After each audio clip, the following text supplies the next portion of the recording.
Hello. The Divine Code reading for September 23rd, pages 215 and 216. We are in the chapter Aspects of Idolatry from which benefit is allowed and Nullification of Idols. Topic number 7. A tree that was planted by a Gentile. And we're looking at Shak Yoredea 145:4. For the purpose of being worshipped may not be used. The Torah calls us an Asherus. Deuteronomy 12:3. So a tree that was planted specifically for the purpose of idolatry. This would be different from a tree that just happens to grow for whatever reason. It was planted for beauty and later use, or it was something that grew in a forest or a park.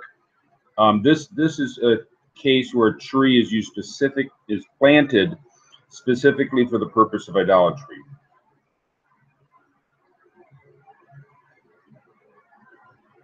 And in that case, it would not be permitted for benefit, the entire tree.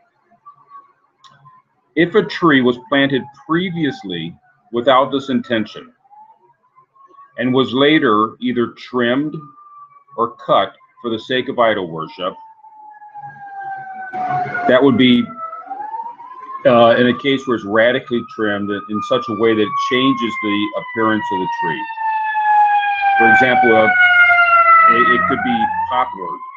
That means where they cut off all the branches, or really radically cut it down and then you have new growth coming out from it. It doesn't really look like a beautiful tree at that point, but it has a certain unique quality to it that makes it not like it was before.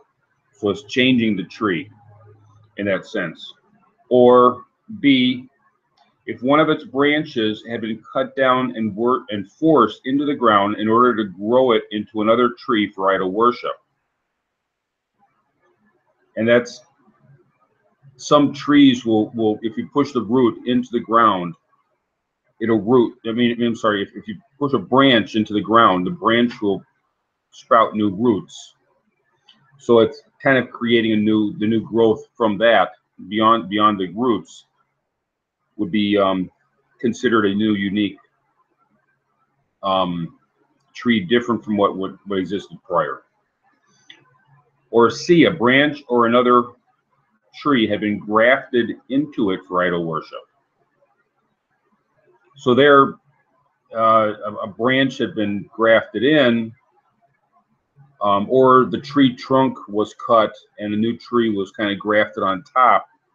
In either case, the tree, in all three cases here, the grafting, the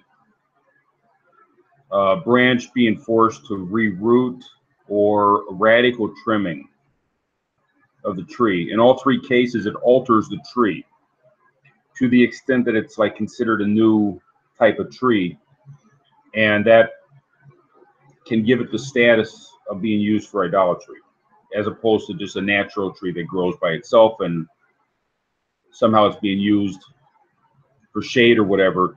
This is the case where the tree has been radically altered for the sake of the idolatry.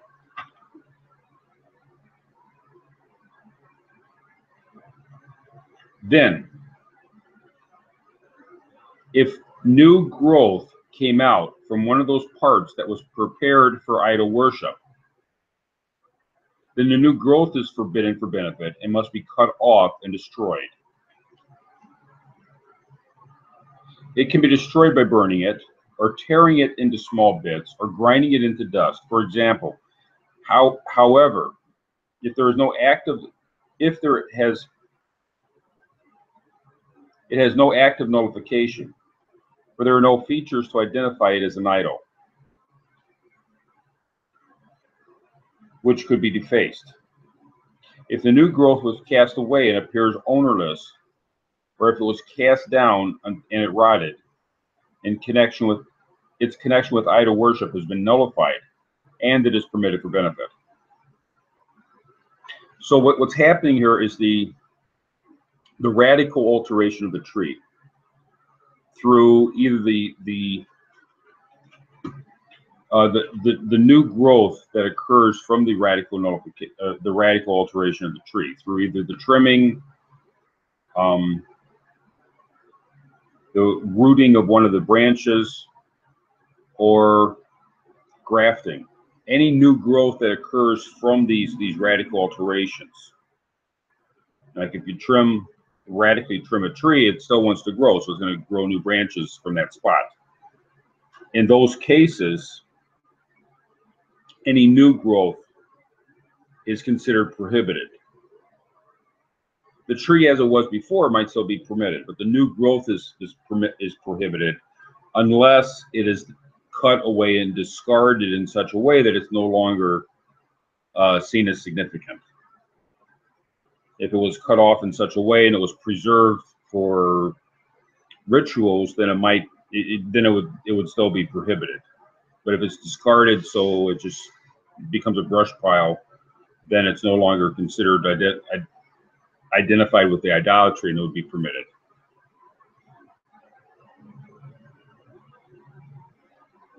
Is there any parts that were trimmed or nurtured to grow for the sake of idol worship?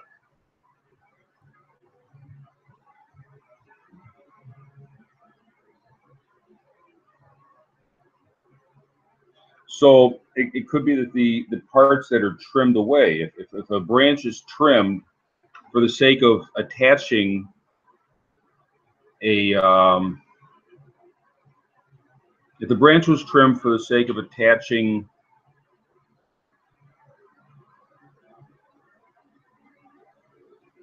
a graft, or the branches were trimmed as a way of pauperizing the tree, or let's say the branch was cut for the sake of rooting. What was cut off in any of these cases would also have a status for idolatry, because it was cut off for the sake of the idolatry.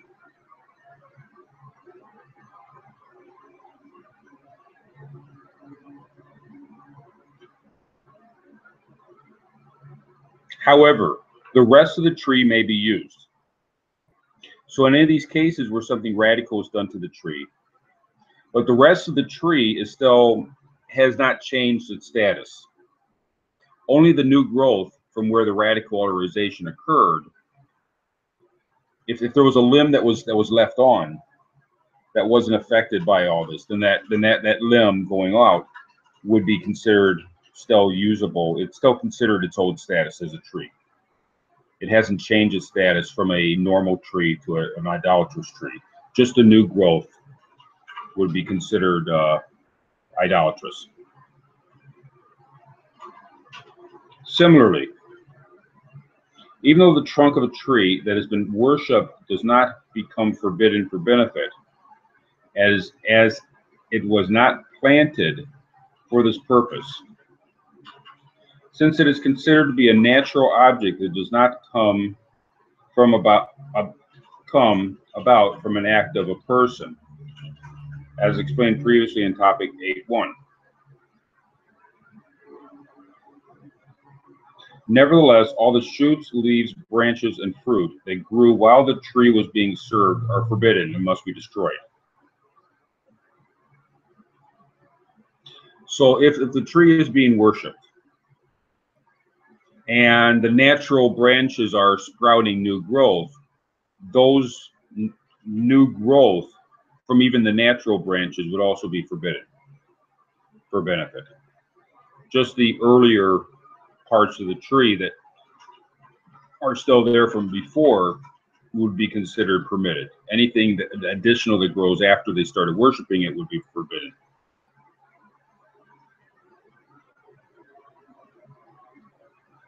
Rambam, The Laws of the Worship of Stars and Idols, 8.3, Shulchan Aruch, Yeridea, chapter 145. Topic number 8. If idolaters harvest the fruit of a tree to make wine or beer that was used or planned to be used for the service of an idol, for example, the libations, or for drinking in the festive celebrations for an idol, then the entire tree is forbidden for benefit. And this is also called a type of an asherah. The idolaters made the ritual wine or beer from its fruit. And that is a traditional procedure that is followed with an asherah. Rambam, Stars of Worship and Laws of the Worship of Stars and Idols, 8.3, and Shulchan Aruch Yeridea, chapter 145. So the fruit of the tree is being used.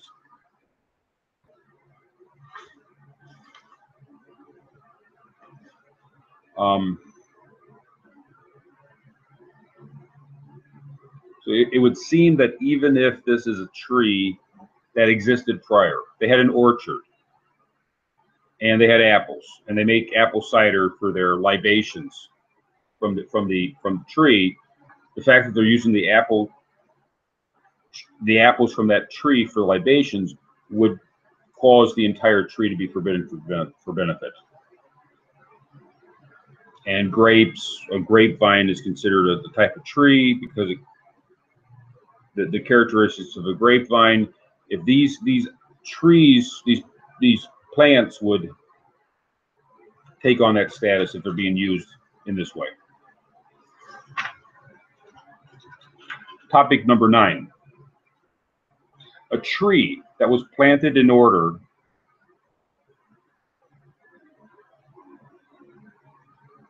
Shach Yeridea 145:19. A tree that was planted in order to stand up an idol beneath it is forbidden for benefit all the time that the idol was under it. But if it is removed, the tree is permitted. That is because the tree itself is not being worshipped.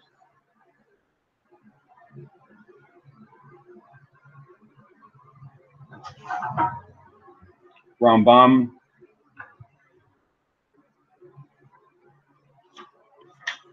Laws of the Stars of Worship and Idols 8.3, Shulchan Aruch Yeridea, chapter 145. Also the Rambam, Laws of the Stars, Worship of Stars and Idols 8.4. So at this point, the tree itself is not being worshipped. Just it's being used for shade. So it's the status of the tree's attachment to the idol is just simply for the sake of giving it shade. And even if it was planted for that sake, it's only giving the idol shade. So if the idol is under it, then the tree is forbidden. If the idol is not under it, then the tree would be permitted for benefit. Because the tree itself is not an active part of the idol worship, either being worshipped or in the case of producing something for the idolatry. Nothing of the tree is being used for the idolatry except for shade, which is a more of a passive thing. The tree is not actively being used for anything. Topic number 10. Any tree, including a non-fruit tree, planted besides an idol or beside an idol's altar or house of worship. Ramban on Deuteronomy 15:21 is a forbidden decoration for the idol and is therefore an asherah. See Shulchan Aruch Yeridea 142:13. Likewise, trees that are brought into houses of worship to celebrate the birthday of Yeshua are forbidden as long as they remain there. In private houses or businesses, it appears that they are not forbidden for benefit, as if they bear no symbols of the religion. If they are used only as a custom and not as an aid in worshiping with prayers or songs. They would certainly be permitted for benefit after being discarded, a clear act of nullification. So normally, those holiday trees, that's in sort of a different category because they're more used for beautification. They're cut, they're detached from the earth, so they're no longer a growing tree 99% of the time. And they're brought in as part of an old ancient ritual, dealing, just bringing in evergreen branches and all that were done in the old days. It was done more, there may have been more religious aspects to it in ancient days, in pagan days. Today, they're basically brought in for the purpose of beautification, creating a nice festive atmosphere, but they're not used directly in the idol worship. They're not worship themselves. They're usually not considered part of the idolatrous service. They're just used as a decoration. And if they're not used,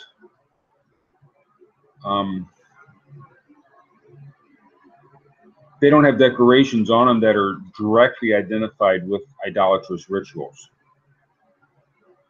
They may even have, stars and manger scenes and stuff like that. This is more for beautification. It's not part of an idolatrous ritual, and therefore in that case it would be permitted.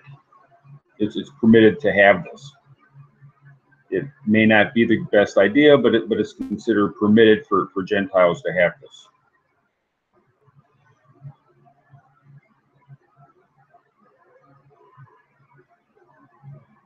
Unless it's being used directly in the idolatrous activity, which usually they're not. And afterwards, they always get discarded. I guess today they're made out of aluminum or whatever, but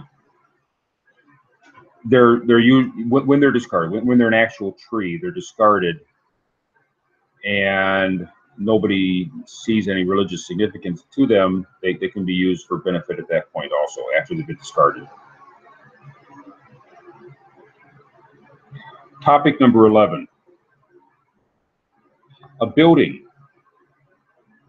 is not something that is naturally attached. A building is not something that is naturally attached to the ground, but rather its parts were originally disconnected from the ground and afterwards becomes attached.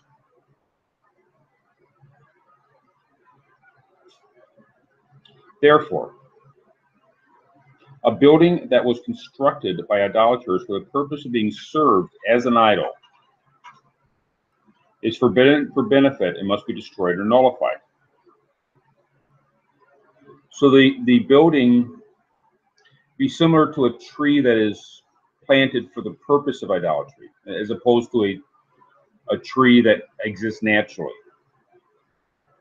So the tree that's actively planted for the sake of idolatry would be forbidden. Also, the building, if a person, they're idolatrous, they worship certain structures. I'm not aware of these religions, but apparently if a religion worships a certain structure, and so they build the structure that they worship the structure. It'd be like, I guess it would be the same idea of creating a statue. A statue is absurd. To worship a statue is absurd. So similarly, to worship a building, which is created by human hands, if that is being done, is what they're talking about here.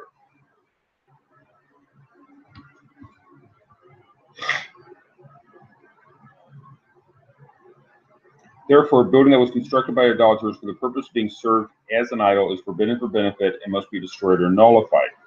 Demolition of the entire building fulfills its destruction, and breaking part of the building to the extent that it would no longer be worshipped fulfills its nullification. For the Gentiles, this could be by human effort or if the house was damaged by natural or accidental forces, for example, an earthquake, tornado, or a fire. In any of these cases, the loose parts of the building are considered nullified and permissible for benefit.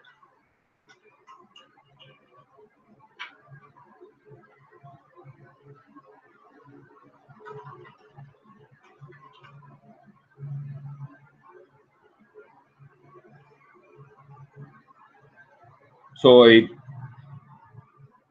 the building that, like making a statue with human effort, the building made by human effort, it would need to be either demolished or damaged in such a way that it's nullified as an idol. And if parts of it are knocked off by an earthquake, the parts that are knocked off, it would be considered nullified. I would assume it's the same rules as we'll learn later about the nullification of an idol. So, there's rules involved with this, but yeah. So the building would have similar rules to a statue in that regard.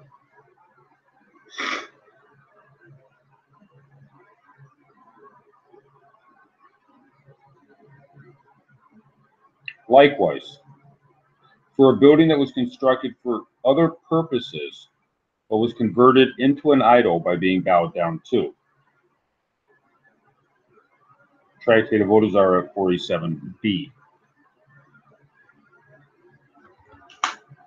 And this will be continued in tomorrow's reading.